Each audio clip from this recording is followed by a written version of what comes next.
वबारक वसल्लम दाइमन अबदा अम्मा बाद अऊज़ु बिल्लाहि मिनश शैतानिर रजीम बिस्मिल्लाहिर रहमानिर रहीम इन्नल्लाहा व मलाइकतहु युसल्लूना अलन नबी या अय्युहल्लज़ीना आमनू सल्लु अलैहि व सल्लिमू तस्लीमा अल्लाहुम्मा सल्लि व सल्लिम व बारिक अला सय्यिदिना व मौलाना व नबिय्यिना मुहम्मदिन नबिय्यिल उम्मिय्यिल करीम व अला आलिहि व अस्हाबिहि अजमईन। अस्सलातु वस्सलामु अलैका या सय्यिदी या रसूलल्लाह व अला आलिका व अस्हाबिका या सय्यदी या हबीबल्लाह। अस्सलातु वस्सलामु अलैका या सय्यदी या रहमतल लिल आलमीन व अला आलिका व अस्हाबिका या सय्यदी या सय्यदी या सय्यदी या शफीअल मुज़निबीन। नहायती मुअज़्ज़ज़ मोहतरम, बहुत ज़्यादा इज़्ज़त एहतराम के लायक सादात किराम, उलमाए ज़ी वक़ार, हाज़रीन महफ़िल, अल्हम्दुलिल्लाह ताला सुम्मा अल्हम्दुलिल्लाह ताला। रब्बी ज़ुल जलाल का बेपाया एहसान व करम है कि उस खालिक ने, उस मालिक ने महज़ और महज़ अपनी शान करीमी के तसद्दुक़ मुझ अपने नाचीज़ को और आप सब अहबाब को अपने महबूब मुकर्रम का उम्मती बना लिया। हम नाचीज़ व हकीर बंदों के दिलों में उसने अपनी मोहब्बत को रखा, अपने महबूब मुकर्रम की मोहब्बत को रखा।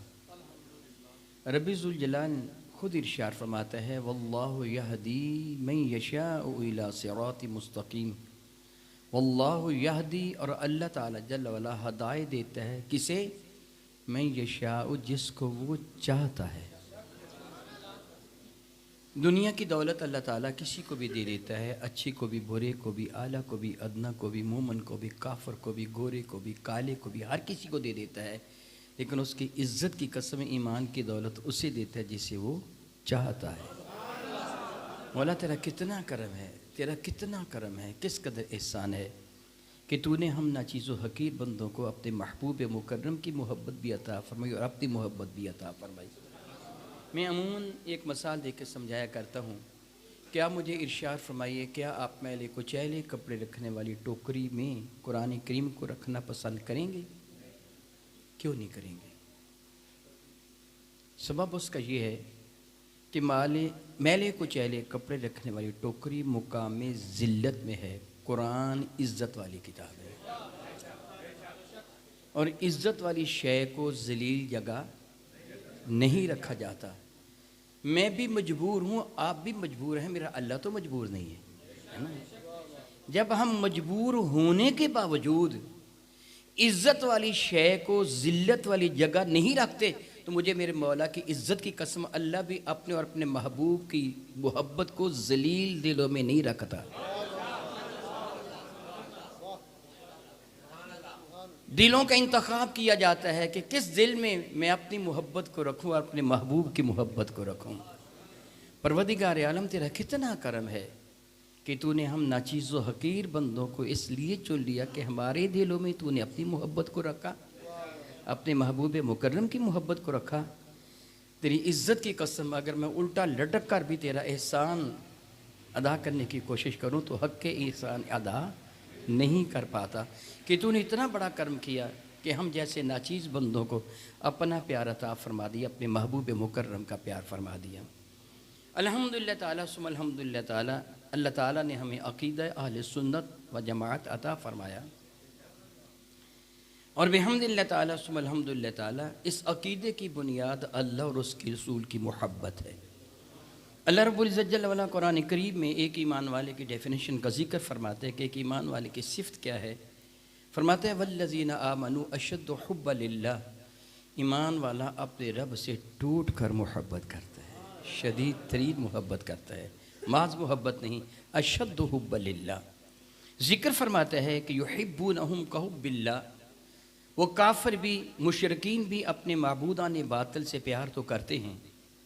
युहिब्बूनहुम कहुब्बिल्लाह, इस तरह प्यार करते जिस तरह अल्लाह से प्यार किया जाए। लेकिन जो ईमान वाले हैं वल्लज़ीना आमनू, लेकिन जो शान ईमान वालों की है वो अशद्दु हुब्बु लिल्लाह, वो तो अपने रब से बहुत ही शदीद मोहब्बत करते हैं।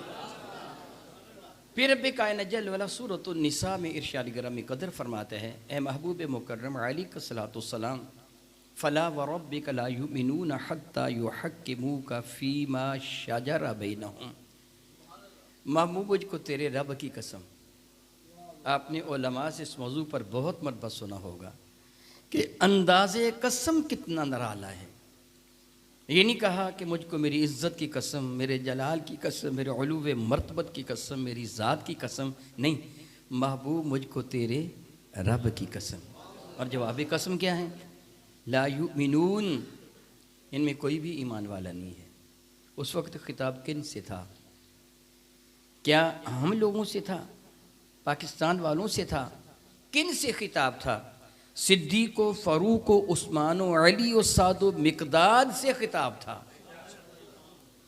जो आसमान हदायत के दरख्शंदा सितारे हैं, उनसे खिताब था। अगर उनको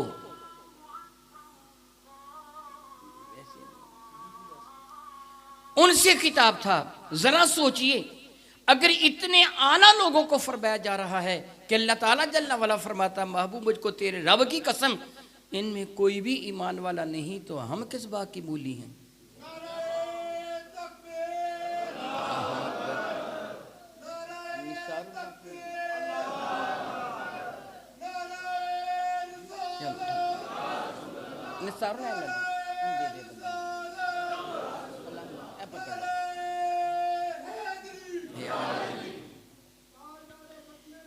जिंदाबाद जिंदाबाद जिंदाबाद।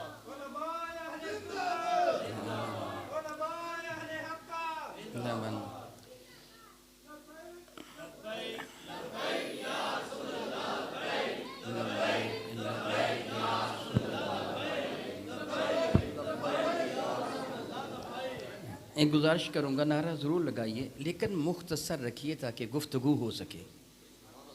गुफ्तगू हो सके, नारा लगाइए सही मगर बहुत मुख्तसर रखिए। गुफ्तगू का मौका ज़्यादा मिल जाना चाहिए, क्योंकि अभी हज़रत इरशाद फरमा रहे थे मुझे नाचीज़ के बाद भी हज़रत ने खिताब फरमाना है और आप उतना ज़्यादा लेट हो जाएंगे। नारा ज़रूर लगाइए लेकिन मुख्तसर रखिए।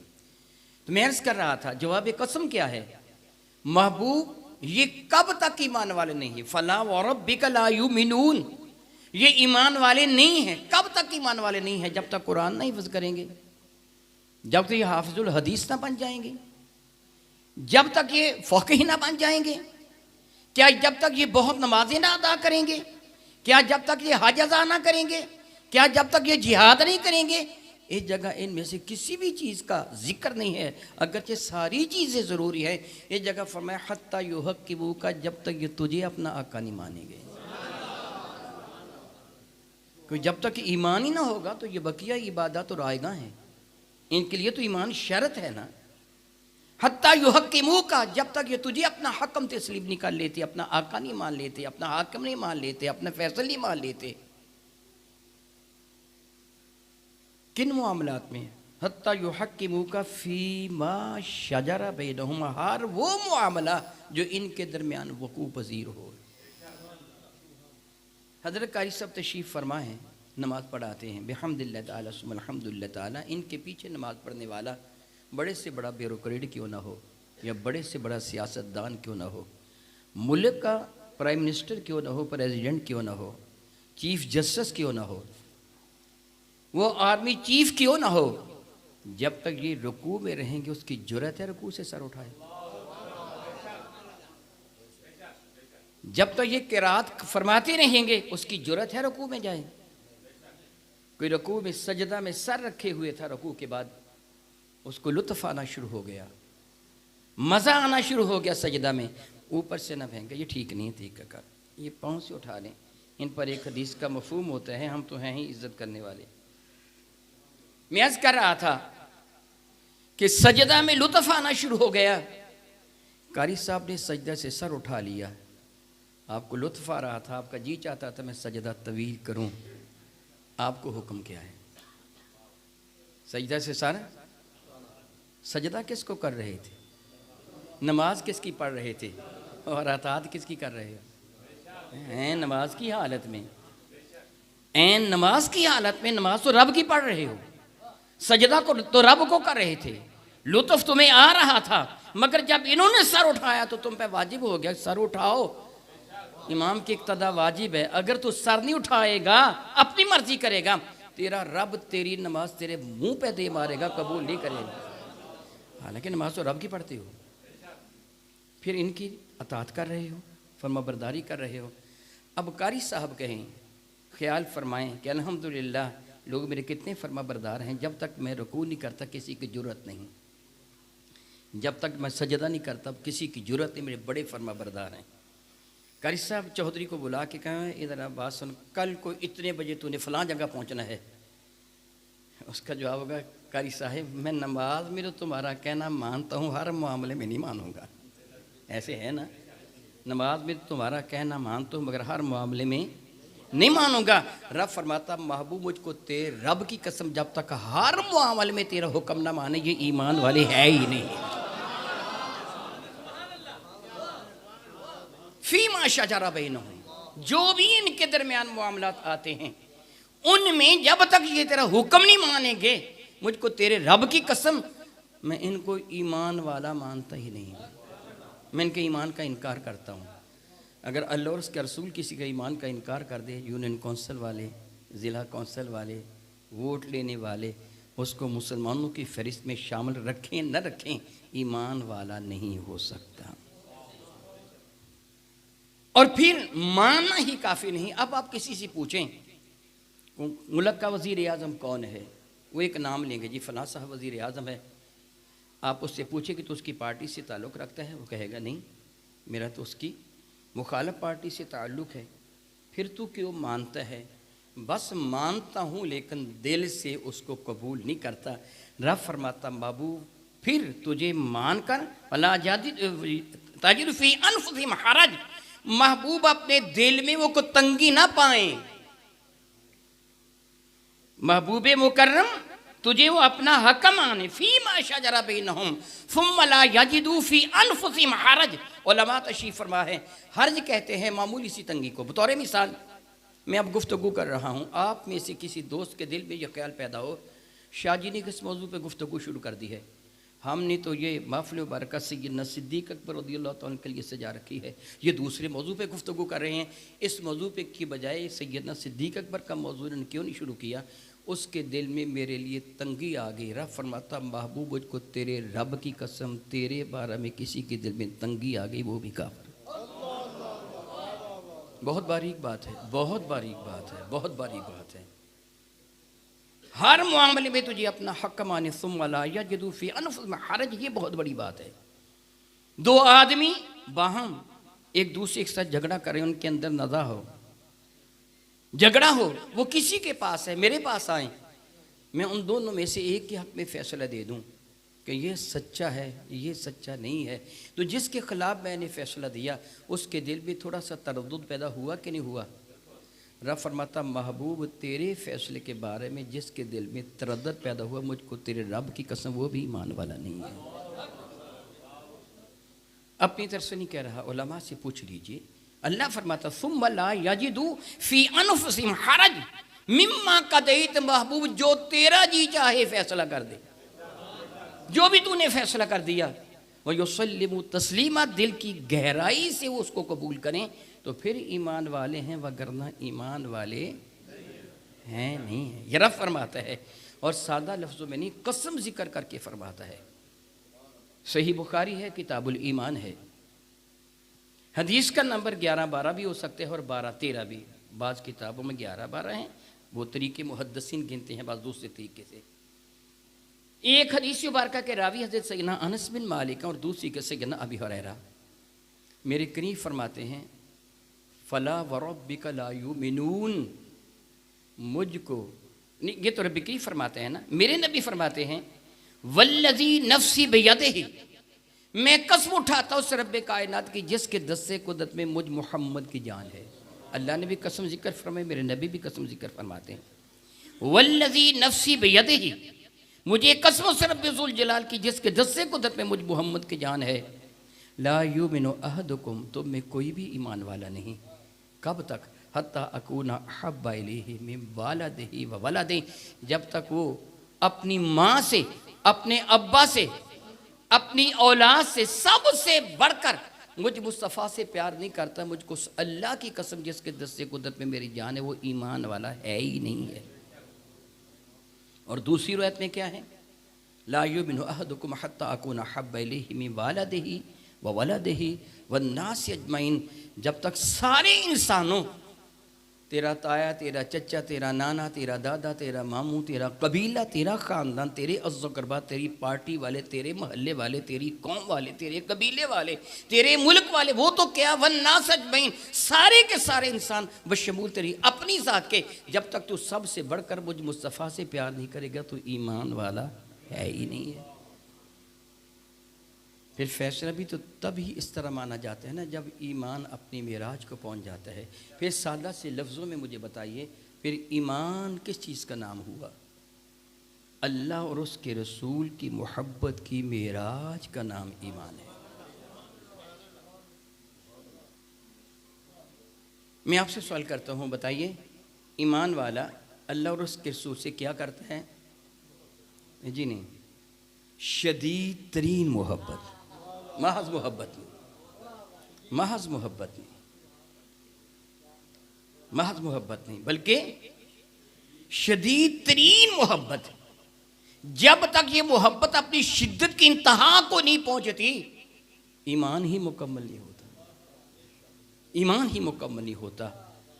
फिर मरकज़ मोहब्बत अल्लाह और उसके रसूल की ज़ात हुए। मैं सादा से लफ्ज़ों में समझाने की कोशिश करूँगा उलमाए किराम की मौजूदगी में। दुनियावी एतबार से मरकज़ मोहब्बत दो ज़ातें होती हैं इंसान के लिए, एक उसकी माँ और एक उसका अब्बा। ये मरकज़ मोहब्बत इसलिए होते हैं कि आप पे पढ़े लिखे हबाब अच्छी तरह जानते हैं कि अक्सर वाय के माँ के अंदर ओवम होते हैं, बाप के अंदर स्पर्म होता है। वो बाप का आधा हिस्सा है, आधा माँ का हिस्सा है। गोया एक इंसान आधा माँ के अंदर है, आधा बाप के अंदर है। गोया ये माँ और बाप के जिस्म का हिस्सा है और तकाज़ा फितरत है कि जिस्म अपने दूसरे हिस्सों से मोहब्बत करता है। ये तकाज़ा फितरत है कि मेरे पाँव को ठोकर लगे तो मेरी आँख में आंसू आ जाता है, मेरा सर भी महसूस करता है, मेरा पूरा बदन बेचैन हो जाता है। तकलीफ मेरे पाँव में है, क्योंकि औलाद माँ बाप के जिस्म का हिस्सा है। इसलिए तकाज़ा फितरत है कि माँ बाप औलाद से मोहब्बत करते हैं, औलाद माँ बाप से मोहब्बत करते हैं। बाकी रिश्तेदारों की मोहब्बत तफैली होती है, ये असली नहीं हुआ करती। अगर कोई अपने मामू से, अपनी खाला से, अपनी नानी से, नाने से मोहब्बत करता है तो इसलिए वो माँ की बहन है, माँ का भाई है, माँ की माँ है, माँ का अब्बू है, इसलिए मोहब्बत करता है। अगर कोई अपने ताया चचा से, अगर अपने दादा फूफी से मोहब्बत करता है तो अपने बाप के रिश्ता की वजह से मोहब्बत करता है, वगरना नहीं। यही सबब है जो चचा हमारे अब्बा को पीटेगा, जो मामू हमारी माँ को मारेगा, हम उससे मोहब्बत नहीं करेंगे। क्यों नहीं करेंगे? कि उसका ताल्लुक मरकज़ मोहब्बत से मुनक़ता हो गया, इसलिए नहीं करेंगे। कि मरकज़ मोहब्बत क्या था? माँ और। अब इधर आइए, ईमान के एतबार से मरकज़ मोहब्बत अल्लाह और उसके रसूल की ज़ात है। बिहम्दिल्लाह ताला अहले सुन्नत वालों, तुम हक़ के मुबारकबाद हो, तुम मुबारकबाद के हक़दार हो कि मरकज़ मोहब्बत अल्लाह और उसके रसूल की ज़ात। अगर अल्लाह और उसके रसूल से मोहब्बत जो करता चला गया, हमारा महबूब से महबूब तर होता चला गया। जिससे उनसे ताल्लुक मुनक़ता किया, हम फिर ये नहीं देखते ये किस नस्ल से है, किस कबीले से है, किस ख़ानदान से है, इसका रंग कैसा है, ये किस इलाके से मुताल्लिक है। नबी से ताल्लुक मुनक़ता करेगा तो चचा अबू लहब भी लईन है, नबी से ताल्लुक कायम करेगा तो बिलाल हबशी भी अजीम तरीन है। नारे तकबीर,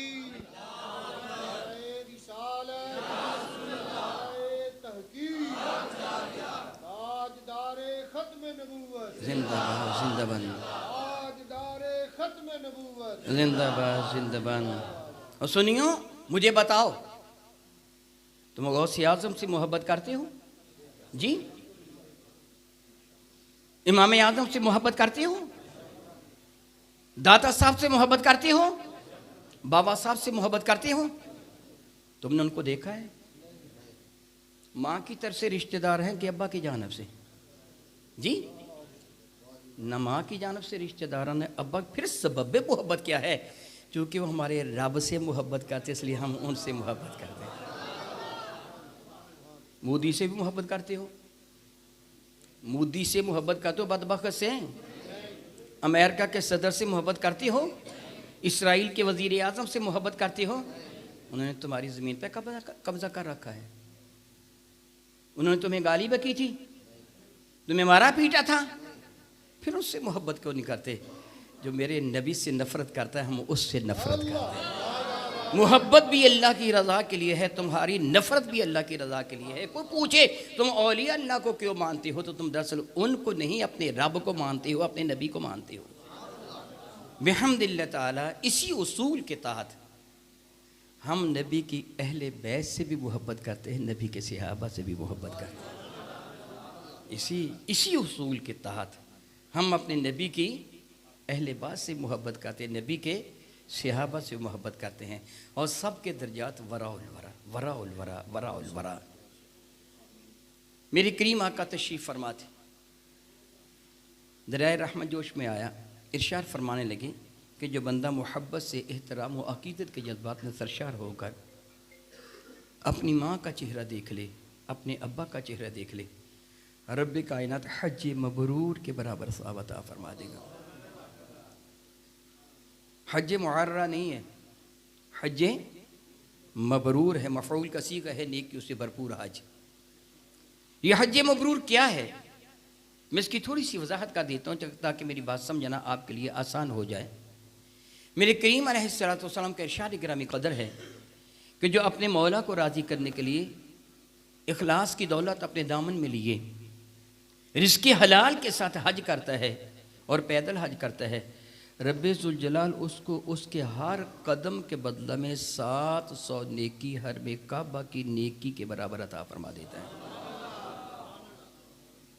बारगाह बेकसपना में अर्ज़ किया गया, या रसूल अल्लाह सल्लल्लाहु तआला अलैहि वसल्लम दाइमन अबदा, इरशाद फरमाइए हर में काबा की नेकी कितनी बड़ी है? फरमाया एक नेकी 1,00,000 नेकी के बराबर। तो फिर माना क्या हुआ? हर कदम पर 700 नेकी हर में काबा की नेकी के बराबर, और हर वो नेकी 1,00,000 नेकी के बराबर। गोया हर कदम पर कितनी नेकियां मिली? 700 लाख। सादा सी लफ्ज़ों में 7 करोड़ नेकी हर कदम पर मिली है। हर में मक्का से मैदान अरफात को 13.5 से 14 किलोमीटर का फासला बनता है। पैदल वहाँ जाए भी आए, मिना में जाए, मुज़दलिफ़ा में जाए, रमी जमहर के लिए जाए, तवाफ़े काबा के लिए आए, हरम पाक में सई करे, इतने कदम उठते हैं कि गिनना इंसान के बस करोगे नहीं, फिर नेकियों को कौन गिरेगा? ये क्या है भला? हज मबरूर। मेरे नबी फरमाते माँ बाप का चेहरा देख ले, मोहब्बत से हज मबरूर के बराबर सवाब। यहाँ मेरे करीब ने ये नहीं फरमाया तेरी माँ आबिदा हो, जाहिदा हो, मुत्तकिया हो, परहेजगार हो, नहीं, ये नहीं फरमाया वो तेरी माँ कितनी भी गुनाहगार क्यों ना हो, तेरा अब्बा कितना भी पापी क्यों ना हो, तू देख ले तुझे अजर मिल जाएगा। तो मुकाम गौर है, अगर तू अपनी गुनाहगार माँ को देखे, अपने गुनाहगार अब्बा को देखे, तो हज मबरूर के बराबर सवाब पाए। फिर मेरे नबी से अर्ज़ किया गया था, या रसूल अल्लाह अगर कोई एक दिन में 100 मरतबा देखे, मेरे करीब ने इनकार नहीं किया था, बल्कि फरमाया था अल्लाह अकबर व अतयब, मेरा अल्लाह तो इससे भी बुलंद वाला है। 100 क्या 1000 मरतबा देख ले, 100 क्या हुआ, 1000 मरतबा देख ले, जितनी मरतबा तेरा जी चाहे देख, तुझे हर नज़र पे अल्लाह ताला हज मबरूर का सवाब अता फरमाएगा। और तू अपनी गुनाहगार माँ को देखे, गुनाहगार अब्बा को देखे, हज़ारों हज्जाने मबरूर का सवाब पाए, तो जो मेरे नबी की ज़ियारत करेगा, जो रुख मुस्तफ़ा को देखेगा, उसका दर्जा कितना बुलंद हो जाएगा। हम उस फ़याम में सहाबी का नाम देते हैं कि जिसने ईमान के नज़रों से मेरे नबी की रुख ज़ैबा की ज़ियारत की है। यही सबब है दुनिया की कोई भी इबादत इस इबादत के बराबर नहीं हो सकती। अल्हम्दुलिल्लाह हमारे सुन्नत का यही अकीदा है कि दुनिया भर के औलिया अज़्ज़ाम के ज़ुहद व तक़वा को तराजू के एक पड़े में रखा जाए, और वो सहाबी जिसने एक नज़र मेरे करीम की रुख ज़ैबा की ज़ियारत की है, ये उसके पाए अतर की खाक के बराबर भी नहीं हो सकता। बहुत बड़ा दर्जा है। फिर दूसरी तरफ अहले बैत मुस्तफ़ा सल्लल्लाहु अलैहि हबीबी दायमान अबदा, वो सहाबी भी हैं और नस्ल पाक भी हैं। वो सहाबी भी हैं और नस्ल पाक भी हैं। इमाम शाफ़ी रहमतुल्लाह ताला अलैह दरस हदीस दे रहे थे। दौरान दरस हदीस एक से ज़्यादा बढ़ के खड़े हुए तो शागिर्दों ने अर्ज़ किया कि हुजूर, आप दरस हदीस के दौरान उठ के खड़े हुए, आपके उस्ताद मोहतरम सैयदना इमाम मालिक ने 16 मरतबा बिच्छू का डंग बर्दाश्त किया था, मगर हदीस बारका से निगाह दूसरी तरफ नहीं की थी। वाक़ई आपने कई दफ़ा उलमा से सुना होगा। 16 मरतबा बिच्छू का डंग बर्दाश्त किया, मगर आपने दरस हदीस को तर्क नहीं किया। तुम कितनी मरतबा उठ के खड़े हो गए? तो इमाम शाफ़ी फरमाने लगे, मेरे उस्ताद मोहतरम ने हदीस मुस्तफ़ा का एहतराम किया था, मैंने खून मुस्तफ़ा का एहतराम किया। बात शागिर्दों की समझ में नहीं आई कि हुजूर अब क्या फरमा रहे हैं। फरमान लगे कि उस्ताद मोहतरम तो हदीस पढ़ा रहे थे ना, इसलिए बिच्छू का डंग भी बर्दाश्त किया, मगर जुम्बश तक न की। मेरा मुंह तो तुम्हारी तरफ था बाहर की जानब और तुम मेरी तरफ मुतवज्जे थे। मैं देख रहा था एक सैयद ज़्यादा खेलता खेलता मस्जिद के दरवाजे में आ जाता था, मैं उसके एहतराम में उठ के खड़ा होता था। फिर समझाने का अंदाज़ कितना हुसीन है कि नबी मुर्शद रहमत आलम सल्लल्लाहु अलैहि वसल्लम का नालैन मुक़द्दस मुबारक जूता, नालैन मुक़द्दस अगर किसी को ईमान वाले को मिल जाए तो उसके साथ कैसा सलूक करेगा? चूमेगा, आंखों से लगाएगा, सर पे रखेगा कि सर पे रखने को जो मिल जाए नाल पाक रसूल, फिर कहेंगे कि हाँ ताजदार हम भी हैं। सर पे रखेगा। हालांकि उलमा तशरीफ़ फरमाए हैं वो नालैन मुक़द्दस किसी जानवर का चमड़ा था। ऐसी है ना, वो नालैन मुक़द्दस क्या था? किसी, और उसमें शर्त भी नहीं है कि जानवर मज़बूह हो, ज़िबाशुदा हो या वैसे मरा हुआ हो। दबागत से सारे चमड़े पाक हो गए।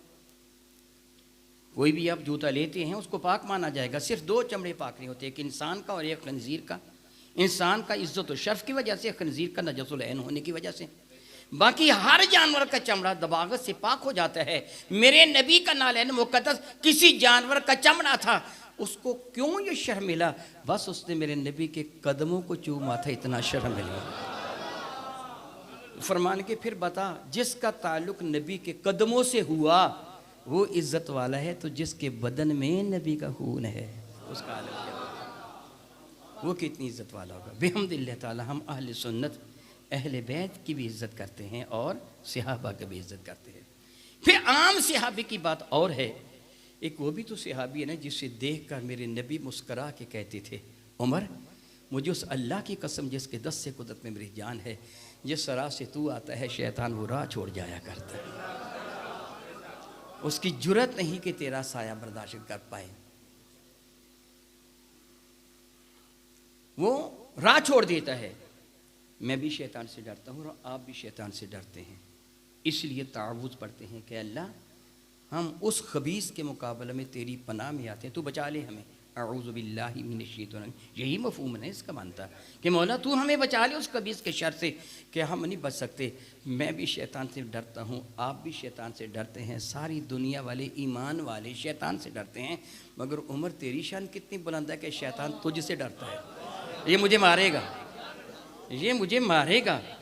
मेरे क्रिमिनल को फारूक करार दिया है, फारिकुल हक वल बातिल, वो हक और बातिल में जुदा कर देने वाले हक और बातिल को।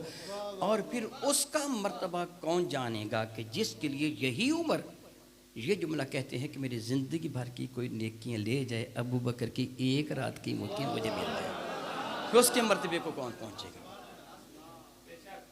आज ज़ुबान दराजी की जा रही है, 1000 मरतबा सोचे उस शख्सियत के बारे में कि जिसके लिए फ़ारूक आज़म ये कह रहे हैं मेरी ज़िंदगी भर की नेकियां को ले ले और मुझे अबू बकर की एक रात वाली वो नेकी मुझे मिल जाए, तो मेरे लिए सौदा बहुत ही अजीम तरीन सौदा होगा, महंगा नहीं होगा, बहुत सस्ता होगा। उस रात अबू बकर ने क्या किया था? नमाजें बहुत ज़्यादा पढ़ी थी। एक रात में को कितनी नमाजें पढ़ लेगा? रोज़े रखे थे, जिन्हीं रोज़ा अभी फ़र्ज हुआ ही नहीं था, हिजरत से पहले की बात है। ज़कात दी थी, ज़कात भी तो अभी फ़र्ज नहीं हुई थी। जिहाद किया, जी नहीं, जिहाद भी फ़र्ज नहीं हुआ था। फिर क्या किया था? हज किया था, अगरचे फ़र्ज तो नहीं हुआ था, लेकिन मैं कहूँगा हज किया था। हर में काबा का नहीं, रुख मुस्तफ़ा का किया था। हज किया था, हर में काबा का नहीं किया था, रुख मुस्तफ़ा का हज किया था। फिर वो मंजर चश्मे तसव्वुर में लाएं कि जब मेरे करीम आका ताजदार अरबोजम शफ़ी मुअज़्ज़म रहमत आलम सल्लल्लाहु अलैहि वसल्लम अपने कशान मुक़द्दस से बाहर निकले, तो आप जानते हैं कि फिर उस वक़्त मंजर क्या था? कफ़ारे मक्का नंगी तलवारें लिए मेरे करीम के कशान मुक़द्दस को घेरे खड़े थे। और उनका प्रोग्राम क्या था? शेख नजदी के मशवरा से यही उन सब ने बिल इत्तिफाक प्रोग्राम बनाया था कि यूँ ही वो अपने कशान मुक़द्दस से बाहर कदम रखेंगे, हम यक बार की हमला करके वो कुछ कर गुजरेंगे कि शैतान अपनी बगलें बजाएगा। फिर क्या हुआ? क्या मेरे करीम आका ये देख कर के मेरे दरवाजे पर कफ़ार खड़े हैं, हजूर सय्यद कौनो मकान दीवार फांद कर पीछे से निकल गए थे, दीवार में सौराह करके चोरी निकल गए थे? रब के महबूब हैं, किसी की जुर्रत है रास्ता रोकने की? रब ने फरमाया महबूब दरवाजे से निकलो, नंगी तलवारें लिए खड़े हैं। मेरे नबी ने दरवाजे से बाहर कदम रखा तो जिब्रील हाजिर हो गए। या रसूल अल्लाह, यूं नहीं, यूं नहीं, चुप करके नहीं जाना है, ये ना कहें खामोशी से निकल जाए। वो काफिर जो कल तक कहते थे ला तस्मऊ लिहाज़ल कुरान वलगौ फी, और खबरदार कुरान न सुनना, कुरान पढ़ा जाए तो शोर बजा दिया करो। जो कुरान के बहुत ज़्यादा मुखालिफ हैं, दुश्मन हैं, महबूब मुकर्रम कुरान करीम की तलावत करते हुए दरमियान से गुजरे। मेरे नबी ने बुलंद आवाज़ से सूरह यासीन की तलावत फरमाना शुरू कर दी, उनके दरमियान से गुजरे। जिब्रील फिर हाजिर होते हैं। या रसूल अल्लाह, यूँ भी नहीं। जिब्रील, क्या अल्लाह का हुक्म है? अर्ज़ किया, या रसूल अल्लाह, मट्टी लीजिए, एक एक के सर में डाल के जाइए, यूँ नहीं जाइए, एक एक के सर में डाल के जाइए। मेरे करीब ने मट्टी ली, एक एक के सर में ढाला, दरमियान से गुजर गए, किसी अंधे को नजर आए ही नहीं, किसी अंधे को नजर। ये पहला मौका नहीं था। वो जब कोहे सफ़ा की चोटी पर खड़ी होकर या जबल अबू कुबैस की चोटी पर खड़े होकर मेरे करीब ने अहले मक्का को अपनी हुजूर बुलाया था और वो पहला खुतबा दिया था, और उनमें से अबू लहब ने बकवास बका था। रब्बे कायनात ने उसके जवाब में सूरतुल लहब को नाज़िल फरमाया था। अगले ही दिन अबू लहब की बीवी हम्मालतुल हतब, जिसको अल्लाह ने कुरान करीम में यही फरमाया है, उसकी बीवी हम्मालतुल हतब एक बड़ा पत्थर उठाए सहने हरम में दाखिल हुई। वहाँ दो शख्सियत मौजूद थीं, एक मेरे नबी और दूसरे सिद्दीक़ अकबर। सैयदना सिद्दीक़ अकबर ने उसको देखा तो अर्ज़ किया, या रसूल अल्लाह, हम्मालतुल हतब आ रही है, अपने हाथ में बड़ा पत्थर लेके आ रही है।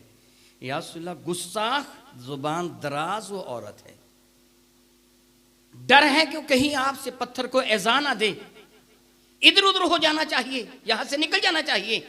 मेरे करीम खड़े हुए और नमाज अदा फरमाना शुरू कर दी। वह हम्मालतुल हतब मेरे करीम के पहलू में खड़े होकर हज़रत अबू बकर से पूछने लगी, अबू बकर तेरे साहब कहाँ हैं? अबू बकर तेरे आका कहाँ हैं, तेरे साहब कहाँ हैं? तो सिद्दीक़ अकबर हैं, ये झूठ तो नहीं बोलेंगे ना, ये तो नहीं कहेंगे यहाँ नहीं है, वहाँ नहीं है, इधर चले गए, उधर चले गए, फला फला। कहने की मुझे अभी अभी पता चला कि किसी ने बताया शेर हरम में बैठे हैं, मैं बड़ा पत्थर लेके आई हूँ, अल्लाह की यानी लात उज़्ज़ा की कसम, मुझे नजर आ जाए तो उसको सर को चल के रख दूँ, कहाँ है वो? तो सैयदना सिद्दीक़ अकबर फरमान लगे, तुझे मेरे आका से क्या काम? मेरे आका से तुझे क्या काम? कहने लगे, उसने मुझे गालियाँ दी हैं, मेरे खामन को गालियाँ दी हैं, मैं तो पत्थर लेके आई हूँ उसका सर कुचलने के लिए। सिद्दीक़ अकबर फरमान लगे, मेरे आका किसी को गाली नहीं देते, मेरे आका किसी को गाली नहीं देते। याद रखिए, मेरे नबी की जानब या अल्लाह की जानब गाली की निस्बत करना कुफर है, नहीं की जा सकती। सबब ये है, अगर आप किसी को कहेंगे ना हरामज़ादा, तो आप देंगे गाली, रब कहेगा तो रब खबर देगा। मेरी बात की समझ आई आपको? रब क्या करेगा? मेरे नबी फरमाएंगे तो क्या होगा, खबर होगी। किसी काफर को काफर कहें तो गाली नहीं है, ईमान वाले को काफर कहें तो गाली है।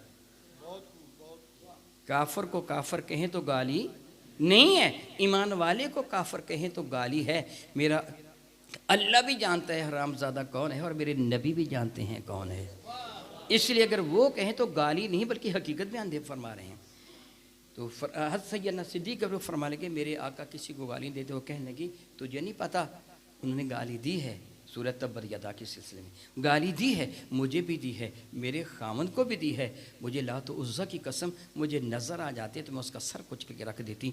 ये कहती हुई वो बड़बड़ाती हुई वापस चली गई। मेरे नबी ने नमाज मुकम्मल फरमाई तो सिद्दीक़ अकबर ने मुस्करा कर कहा, या रसूल अल्लाह, आपके पहलू में खड़ी होकर आपको तलाश कर रही थी। मेरे नबी फरमान के, अबू बकर, मैं इन अंधों को काफरों को नज़र आता ही नहीं हूँ। मेरे नबी काफरों को नजर आते ही नहीं हैं।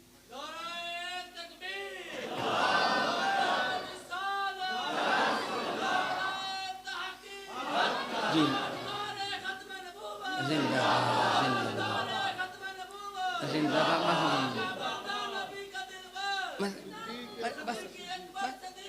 मैंने अर्ज किया, मैं अर्ज़ कर रहा हूँ ज़रा मुख्तसर, मैं अपनी गुफ्तगू को मुख्तसर मज़ीद करता हूँ, ज़्यादा मैं तफसील में नहीं जाता, ताकि दूसरे मेरे जो दोस्त हैं, हज़रत हैं, उनको भी गुफ्तगू का मौका मिले। मैं इख्तिसार से काम लेता हूँ। मेरे नबी अपने कशान मुक़द्दस से निकले, सैयदना सिद्दीक़ अकबर के यहाँ तशरीफ़ ले गए। दरमियान में क्या हुआ, मैंने वो सब को छोड़ दिया। सिद्दीक़ अकबर को अपने साथ लिया और मेरे नबी मदीना तैयबा की जानब नहीं गए, बिल्कुल उसकी अपोजिट साइड पर जबले सौर की जानब चल पड़े। तकरीबन 5 किलोमीटर का फासला है, वो है जबल सौर। मेरे करीब मक्का मुकरमा के बाशिंदा थे। 40 बरस ऐलान नबूवत फरमाने से पहले, 13 साल ऐलान नबूवत फरमाने के बाद मक्का मुकरमा में रहे थे। 53 बरस की उम्र थी आज हुजूर की। जब हिजरत आपने फरमाई है तो 53 बरस की उम्र में हिजरत फरमाई है। ये 53 बरस अगर आप हज़रत सैयदा हलीमा सादिया की बस्ती में जाएं, अल्लाह ताला जल्ल वाला आपको ले जाए, मैंने ज़ियारत की है, तो वो इलाका भी पथरीला है। जहाँ हज़रत सैयदा हलीमा सादिया का घर था वो भी पथरीला इलाका है, इर्द गिर्द पत्थर ही पत्थर हैं। मक्का मुकरमा भी ये पत्थरों पहाड़ों पर आबाद शहर था। और आप जानते हैं कि मेरे और आपके करीम आका रसूल रहमत सल्लल्लाहु अलैहि वसल्लम ने नबूवत फरमाने से कबल एक तवील अरसा तक गारे हिरा की चोटी में तशरीफ़ ना जबले नूर की चोटी में गारे हिरा के अंदर तशरीफ़ रखा करते थे। और मेरी माँ, आपकी माँ, सब ईमान वालों की माँ सैयदा ज़ाहिदा तय्यबा ताहिरा हज़रत खुदाइल कुबरा खाना लेकर वहाँ पहुँचा करती थी। मेरे करीम आका के लिए ये वादियाँ, ये इलाके, ये संगलाख ज़मीन कोई नई नहीं थी। लेकिन आज क्या हुआ, थोड़ा ही फासला तय किया था तो फरमान लगे, अबू बकर मेरे पाँव में तो आंवले बन गए। मौला ताला तो कितना बेनियाज है। क्या आज पहली मरतबा संगलाख पत्थरों पर मेरे नबी चले थे? 53 बरस गुजर गए हैं। पहले कभी आंवले नहीं बने, आज आंवले बन गए। मेरे नबी ने सच फरमाया था, आंवले बन गए थे। अबू बकर मेरे पाँव पे आंवले बन गए। अबू बकर मैं तेरी अजमत के कुर्बान जाऊं। फौरन बैठ जाते हैं। ये नहीं कहा या सुलह तो तवील सफ़र 450 किलोमीटर बनता है मक्का मुकरमा से हरम मदीना, इतना तवील सफ़र कैसे तय होगा? अभी तो थोड़ा सा सफ़र तय किया, आंवले बन गए तो फिर वापस ना चले नहीं, जान तेरे ये तवील सफ़र तय करना है। फिर क्या किया, फ़ौरन बैठ जाते, या सुलह मेरे कंधों पे सवार हो जाए, मैं उठा के ले जाऊँगा, मैं उठा के ले जाऊँगा। सिद्दीक़ अकबर मेरे करीम आका से उम्र तकरीबन 2.5 वर्ष छोटे थे। अब चश्मे तसव्वुर में मंजिल लेके आइए कि 51 वर्ष की शख्सियतें 53 वर्ष की शख्सियत को कंधों पे उठाया और चल रहे हैं। जब इस सौर पर पहुँचे तो मेरे नबी ने फरमाया इसके ऊपर चढ़ना है। अल्लाह रब्बुल इज़्ज़त जल्ल वअला आप सबको हर मैं शिफ़ैन की ज़ियारत का शर्फ़ अता फरमाए। आपके सदक़ा से मुझे नाचीज़ को भी, अगर आज आप जबल सौर पे चढ़ते हैं तो बनी हुई सीढ़ियों से भी आप 1 लीटर की बोतल लेकर ऊपर जाते हैं तो मुश्किल मालूम होता है। ईमान अबू बकर का अंदाज़ा कीजिए, सीढ़ियाँ भी तो नहीं थी। रात से भी तो नाहमवार थे, मगर अबू बकर कंधों पे मेरे नबी को उठाए बगैर हिचकिचाहट के चोटी तक जा पहुंचते हैं। और चोटी पर जाकर सैयदना सिद्दीक अकबर ने मेरे करीम को अपने कंधों से नीचे उतारा। मेरे नबी तशरीफ फरमा हो गए। सामने गार था, ऐसी था ना, आपने ये वाक़या तो कई मरतबा सुना है। और आम तौर पर एक जुमला अदा किया जाता है, ऐसा गार जो सदियों से बेआबाद था। जुमला सही नहीं है। सदियों से बेआबाद वो होता है जो सदियों पहले आबाद था। ये तो कभी आबाद हुआ ही नहीं था। फिर ये पहाड़ ऐसा संगलाख था कि सब्जे का नामो निशान इस पहाड़ पर नहीं था। ना कोई चरवाहा कभी इधर आया था, ना कोई जानवर कभी इस पहाड़ पर चढ़ा था। जाना चाहने वाला इस पहाड़ की चोटी पर सिद्दीक अकबर रज़ी अल्लाह तआला मेरे करीम मक्का को बैठा के अर्ज़ करते, या रसूल अल्लाह सामने गार हैं, पहले मैं गार के अंदर जाता हूँ ताकि नुकसान देने वाली कोई शय ना हो। सुना तो आपने कई मरतबा है ये, लेकिन सोचा नहीं है कभी। सुना यही है, सोचा नहीं है। चश्मे तसव्वुर में मंज़िल आएँ ज़िम्मेदार हज़रात कि आप अपने खेतों में जाएं, आपने अपने खेतों में एक कमरा बना रखा है कि जिसमें आप आलात ज़रात रख लेते हैं। रात का वक़्त हो, दरवाज़ा उसका खुला छोड़ के आए हों, अंधेरी रात हो, आप अंदर दाखिल होते हिचकिचाते हैं कि कोई गीदड़ कोई कुत्ता यहाँ मौजूद ना हो। यहाँ तो कसरत से भेड़िए पाए जाते थे और उनसे बचाने के लिए लोगों ने कुत्ते रखे हुए थे। आपने बिहम्दिल्लाह उलमा से सुना होगा कि वो शब मुबारका, शब बरात जिसको कहते हैं, उस रात के लिए फ़जीलत में से एक फ़जीलत ये भी है कि मेरे करीब ने फरमाया था, इस रात कबीला बनु कलब के बकरियों के बालों के बराबर गुनाहगारों की मग़फ़िरत कर दी जाती है। बनु कलब लफ्ज़ी माना बनता है कुत्तों की औलाद, मगर इनको बनु कलब क्यों कहा जाता था? इनके पास कसरत के साथ कुत्ते थे, इसलिए कि जिसकी बकरियों का रेवड़ जितना बड़ा होता था, अफरादी कुव्वत कम होने की वजह से उतनी ज़्यादा तादाद में कुत्तों को पाला जाता था। भेड़िए हमला करते थे और आपने कई दफ़ा सुना होगा कि भेड़िए ने बकरी को उठाया था, फिर वो बंदे ने छुड़ा लिया, वो बाहर गए साथ में बाबे, यानी भेड़िए बकसर पाए जाते थे। अबू बकर, इस गार के अंदर कोई भेड़िया भी हो सकता है, कोई लगड़ बगड़ हो सकता है, कोई कुत्ता हो सकता है, कोई जानवर हो सकता है। अंधेरी रात है, तेरे पास कोई मशल नहीं, अंदर जाएगा, कुत्ते का पिल्ला किसी कोने में बैठा हुआ, उसको टटोले तो उसका रद्द अमल क्या होता है, उसका रिएक्शन क्या होता है? वो आप पर हमला करता है, हालांकि कुत्ते का बच्चा होता है। अबू बकर, तुझे डर नहीं आया था कि जब तू अंदर दाखिल होकर टटोलेगा, कोई जानवर होगा, वो तुझ पर हमला करेगा, तुझे चीर फाड़ के रख देगा? अबू बकर, तुझे डर नहीं आया था? तूने ऊंची बोल के भी नहीं कहा था कुछ है तो निकल जाए बाहर, तू अंदर दाखिल हो गया। जब सारे के सारे उस गार को टटोल लिया, फिर तूने क्या किया? ज़मीन पर हाथ फेरना शुरू कर दिया। अगर कोई बिच्छू होता, अगर कोई कीड़ा मकोड़ा होता, नुकीला पत्थर होता, वो तेरे हाथ ज़ख्मी हो जाते। फिर इसी पे इक्तफा नहीं किया, दीवारों पर भी हाथ फेरना शुरू कर दिया। कोई इन दीवारों के साथ कोई चमटा हुआ कोई ऐसा जानवर ना हो जो मेरे नबी को नुकसान पहुँचाए। अबू बकर, तूने क्या किया? दरअसल अबू बकर ने अपनी जान मेरे नबी पे कुर्बान कर दी थी। मुझे कुछ है तो हो जाए, मेरे नबी को कुछ ना हो। और फिर जब गार में मुख्तलिफ सुराख देखे, जब तक मैंने ज़ियारत नहीं की थी, मैं यही समझता था जिस तरह गोल गोल सुराख होते हैं ऐसे होंगे। जब ज़ियारत की तो तब पता चला बेतरतीब पड़े हुए पत्थरों के दरमियान जो खुद खुद सुराख बन जाते, ऐसे सुराख थे। अबू बकर ने देखा सुराख है। यहाँ फिर मैं आपको समझाने के लिए मिसाल दूँगा। मैं अर्ज़ करता हूँ, कहानी तो हम सुनते हैं मगर गौर नहीं करते, तफक्कुर और तदब्बुर नहीं करते, और यही असर रूह होती है। सोचिए ज़रा, मैं एक मिसाल दूँगा। एक बाप ने अपने लख्त जिगर को 2, 3, 4, 5 सूट सलवा के दिए, और ये लख्त जिगर सारे का सारा अपने बाप पर बोझ है। यूनिवर्सिटी में पढ़ता है, कॉलेज में पढ़ता है, किसी मदरसा या स्कूल में पढ़ता है, इसके तमाम तर अखराजात, इसका जेब खर्च भी इसका बाप बर्दाश्त करता है।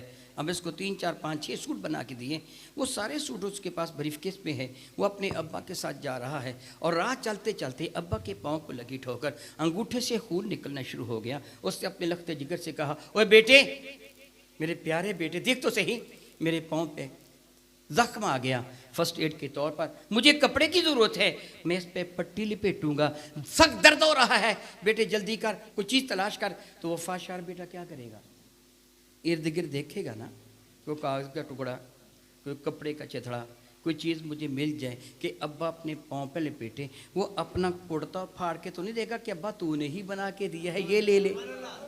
हालांकि अब्बा ने मांगा है। अबू बकर, तुझसे तो मेरे नबी ने मांगा भी नहीं था, तूने ये क्या किया? तुझसे तो मेरे नबी ने मांगा भी नहीं था, तूने क्या किया? और फिर देखिए, सारा कुर्ता फाड़ा, टुकड़े टुकड़े करके उन सराखों में दे दिया। पहले अपना मुबारक अमामा, फिर कुर्ता। अबू बकर, तुझे पता नहीं जाना कहाँ है? देखिए, मैं चंदिया तलावा से आया हूँ, कोई ज़्यादा दूर नहीं है। कितने मेरे वाकिफ़ दोस्त अहबाब यहाँ मौजूद होंगे, लेकिन जब मैं घर से चला, बात सच्ची है, मैंने अमामा साहब पर रख के देखा था, ये सही भी है कि नहीं। अगर मेरे अबा अजदा में कुछ ज़िंदा होता, मेरी माँ मेरा अब्बा ज़िंदा होते, कहते ये कुर्ता उतार के मुझे दे जा, ये मामा भी दे जा, या माँ शलवार पहन के तकरीर करने के लिए चला जा। मैं कहता, अम्मा जी, अब्बा जी, ताया जी, दादाजी, नाना जी, देखिए ना, मेरी बेइज्जती हो जाएगी, इतने लोग वहाँ मौजूद हैं, वो मुझे नंगे बदन देख के क्या कहेंगे, इसे इतना भी शौर नहीं। अबू बकर, तुझे पता नहीं था तू कहाँ जा रहा है? तुझे एहसास नहीं था कि 450 किलोमीटर का फासला तय करके मदीना तैयबा जा रहा, वहां के लोग मुंतजिर हैं, सहरा नवर्दी करते, आग उगलते सूरज के नीचे कोयलों की तरह तपती हुई रेत पर चल के तुझे जाना होगा। और तुझे पता नहीं रास्ते में तूफानी बादो 12 से भी सामना हो सकता है, तेरे बदन पर कपड़ा नहीं है, तेरे सर पर कपड़ा नहीं है, इतना फासला तय करना है, तुझे कोई फिक्र नहीं। जिन्हीं अबू बकर को एक ही फिक्र थी कि मेरे नबी महफूज रहें। ये है ईमान, ये है ईमान, ये है वफा। है कायनात पे कोई इतनी वफा करने वाला? फिर आप जानते हैं अल्लाह को यही मंजूर था। बाकी सौराख बंद हो गए, 2 बाकी रह गए। अबू बकर ने दोनों में अंगूठे ये एड़ियाँ दे दी और अब अर्ज़ क्या करते हैं, या रसूल अल्लाह अंदर आ जाइए। मेरे करीम अंदर जलवा फरमा होते हैं तो अर्ज़ करते हैं, या रसूल अल्लाह मेरी गोद में सर रख कर आराम फरमा लें, आप थके हुए हैं। अबू बकर, बात समझ नहीं आती, इंसान हैरान हो जाता है, उठा के तुम लाए हो, थके हुए ये हैं। अजीब बात है, अजीब बात है। या रसूल अल्लाह, आप थके हुए हैं, जरा आराम फरमा लीजिए। कंधों पे तुमने उठाया था, पहाड़ की चोटी पर तुम लेके आए हो, गार की सफाई तुमने की है, और अर्ज कर रहे हो या रसूल अल्लाह, आप थके हुए हैं। मेरे करीम भी कुछ अता फरमाना चाहते थे, वगरना सहाबा का बहुत ज़्यादा ख्याल फरमाते थे। रब फरमाता, हरीसुन अलैकुम बिल मुमिनीना रऊफुर रहीम। वो तो रातों को जाग जाग कर भी दुआएं फरमाने वाले हैं। उनके इल्म में था कि अबू बकर सिद्दीक़ कितना थका हुआ होगा, मगर आज कुछ अता फरमाना है, आज कुछ अता फरमाना है। इसलिए ये नहीं कहा अबू बकर तुम भी लेट जाओ, मैं भी लेट जाता हूँ। जहन में कभी ख्याल पैदा होता होगा कि शायद गार में जगह थोड़ी होगी, एक ही आदमी लेट सकता होगा, थोड़ी जगह नहीं है, 4-5 आदमी लेट सकते हैं। अल्हम्दुलिल्लाह मैं उस गार में जगह जगह लेटा था कि कोई तो जगह वो होगी जहाँ मेरे नबी ने राह फरमाया। सिद्दीक अकबर रज़ियल्लाहु ताला बैठे हैं, मेरे करीम ने अपना सर उनकी गोद में रखा, महव इस तरह हो गए। और अबू बकर क्या कर रहे हैं? कभी किसी मौका पर जमात सहाबा में बैठे एक दूसरे से सवाल किया जा रहा था, तेरे नज़दीक महबूब तरीन शय क्या है? तवील हदीस बारका है, तेरे नज़दीक में हर कोई अपनी अपनी महबूब शय का जिक्र करता था। अबू बकर से पूछा गया था, दुनिया में तुम्हें क्या महबूब है? तो उनका जवाब था, अन्नज़रु इला वजहि रसूलिल्लाह, आँखें अबू बकर की हों, रुख़ ज़ैबा मुस्तफ़ा का हो। बस मैं यही चाहता हूँ, मेरे नज़दीक यही सबसे महबूब है। आज अबू बकर को ये मौका वाफर मिकदार में मिला था, मैं नहीं जानता कि उस वक्त वो क्या कर रहे होंगे जब मेरे करीब आका महव इस तरह थे कि हजूर की पेशानी पे हाथ रखा होगा या मुबारक जुल्फों से खेल रही होंगे, क्या कर रहे होंगे। और फिर आप जानते हैं क्या हुआ था। यहाँ फिर मैं आपको समझाने के लिए मिसाल दूंगा। मिसालें मैं इसलिए दे रहा हूँ कि उलमा जानते हैं मिसालें दे दे के समझाना रब की भी सुन्नत है, रब के नबी की भी सुन्नत है। मैं इसलिए मिसालें दे के समझा रहा हूँ आपको। आप सारे के सारे मेरी जान मतवज्जे हैं, ऐसे है ना, मेरी बातों को गौर से सुन रहे हैं। तुम्हारी तवज्जो का मरकज़ व महवर इस वक्त है मेरी ज़ात है। अपने आप से तुम बिल्कुल बेगाना हो। इंसान के कुछ नफ्स, कुछ आसाब होते हैं इख्तियारी, कुछ होते हैं गैर इख्तियारी, कुछ होते हैं नीम इख्तियारी। बाद वो नर्व्स आसाब होते हैं जिनका ताल्लुक दिमाग के साथ है, पिट्यूटरी ग्लैंड से ये निकलते हैं और स्पाइनल कार्ड से होते हुए पूरे जिस्म में फैलते हैं। कुछ होते हैं जो इख्तियारी हैं, मैं अपने हाथों को हरकत दे रहा हूँ, ये इख्तियारी हैं। मैं अपनी ज़ुबान चला रहा हूँ, ये मेरे इख्तियार में है। आँखों से देख रहा हूँ, ये मेरे इख्तियार में है। मगर मेरा दिल भी धड़क रहा है, मगर ये मेरे इख्तियार में नहीं है। मैं किसी वॉल्यूम से उसकी रफ्तार को कम या ज़्यादा, निज़ामी इन्हज़ाम चल रहा है। मैं रोटी खा के फ़ारग हो गया, अब मुख्तलिफ मराहल को तय करती हुई मेरे जिस्म का जुज़्व बन रही है, ये मेरे इख्तियार में नहीं है। निज़ाम तनफ़ुस जारी है, सर्कुलेशन ऑफ ब्लड जारी है, मगर मेरे इख्तियार में अला हाज़ल क़ियास सैकड़ों निज़ाम है एक बदन के अंदर, ये मेरे इख्तियार में नहीं है। सारे के सारे गैर इख्तियारी हैं। कुछ वो होते हैं जो नीम इख्तियारी होते हैं। मैं यहाँ उसकी फिर मिसाल दूँगा। एक आदमी सोया हुआ हो, आप उसके पाँव पर हल्की सी खुजली करें, हाथ लगाएं, तो रद्द-ए-अमल क्या होता है, उसका रिएक्शन क्या होता है, जल्दी से पाँव को वो समेट लेता है। ऐसे है ना, पाँव समेट लेता है। जब उसकी आँख खुले, आप उससे पूछे मैंने तेरे पाँव को छुआ था, तूने समेटा क्यों, वो क्या कहेगा, मुझे तो पता ही नहीं। अगर पता नहीं पाँव को समेटा क्यों, अगर पता ही नहीं तो फिर पाँव को समेटा क्यों है। ये वो नर्व्स हैं जो नीम इख्तियारी है कि बंदा इख्तियार से भी अमल करता है, कभी गैर इख्तियार से भी अमल होता है। उन्हीं में से एक ये चीज़ है मैं जिसकी तरफ आपको मुतवज्जे करना चाहता हूँ। आप मेरी तरफ देख रहे हैं, सारे के सारे मेरी गुफ्तगू को सुन रहे हैं, तवज्जो का मरकज़ मैं हूँ। अगर एक आदमी नीचे हाथ यूं टिकाए, टेक लिए बैठा था, हाथ के नीचे सरसराहट हो, या उसका कोई दोस्त को तिनका लेकर उसके कान को खुजाए, तो रद्द-ए-अमल क्या होगा, बगैर इरादे के उसका हाथ उठेगा और कान की तरफ आएगा। ऐसे होगा कि नहीं। इसमें इरादा शामिल है कि इरादा शामिल नहीं है, गैर इख्तियारी है ना। कान को आपने खुजाया, उसको महसूस हुआ, उसने सोचा कान पर क्या है, दिल ने दिमाग को हुक्म दिया, या जल्दी उधर दिमाग ने मुतल्लिका नर्व को हुक्म दिया, फिर हाथ उठा कान की तरफ आया, ये था इरादा।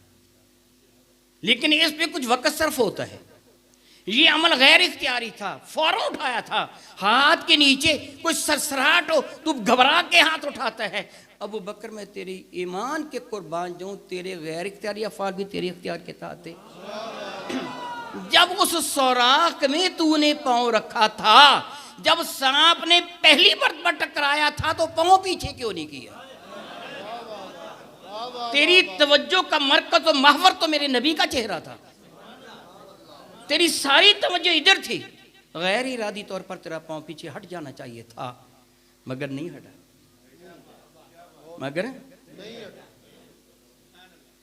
किसकी बात पूछते हो, अबू बकर की, अबू बकर की बात पूछते हो। जभी तो मेरे नबी फरमाया करते, अबू बकर हर किसी के एहसान का बदला मैं मुस्तफ़ा ने दे दिया और तुझे रब ही अता फरमाएगा। और फिर क्या हुआ था आप जानते हैं कि सांप ने डसा था, एक से जायद बार डसा, तन बदन में आग सी लग गई, आंखों में आंसू आ गए, और कोई आंसू का कतरा मेरे करीम आका के रुखे ज़ैबा पे गिरा। मेरे नबी ने आंखें खोल के फरमाया, अबू बकर क्या हो गया, क्यों रो रहे हो, जरा गौर कीजिए मेरे भाई। वो ज़ाते बाबरकात,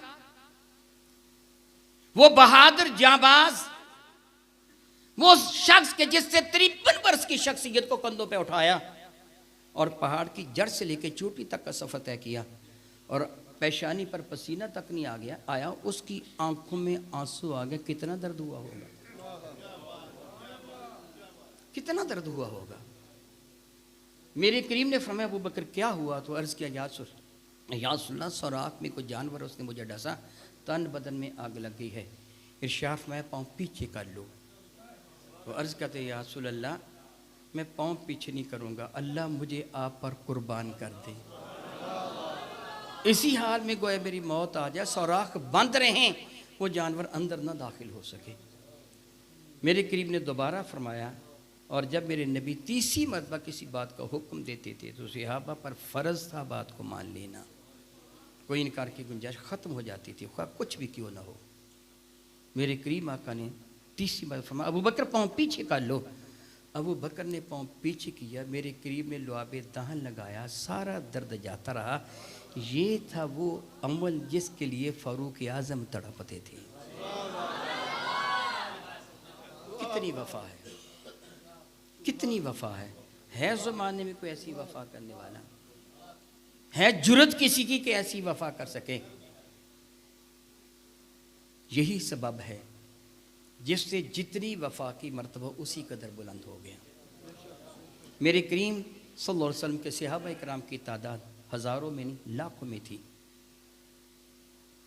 हज्जतुल विदा के मौका पर मैदान अरफात में या मैदान मिना में तकरीबन 1.25 लाख के करीब सहाबा इकराम से मेरे नबी ने खिताब फरमाया था। सारे सहाबा नहीं आए थे, तो लाखों सहाबों में जो मर्तबा सिद्दीक़ अकबर का है वो दूसरों का सबब क्या है? वफ़ा। सबब क्या है? एक और मिसाल देखिए, अर्ज़ करता हूँ, अपनी गुफ्तगू को मुकम्मल करूँगा। मेरे नबी की कितनी शहज़ादियाँ हैं, नबीज़ादियाँ हैं? 4।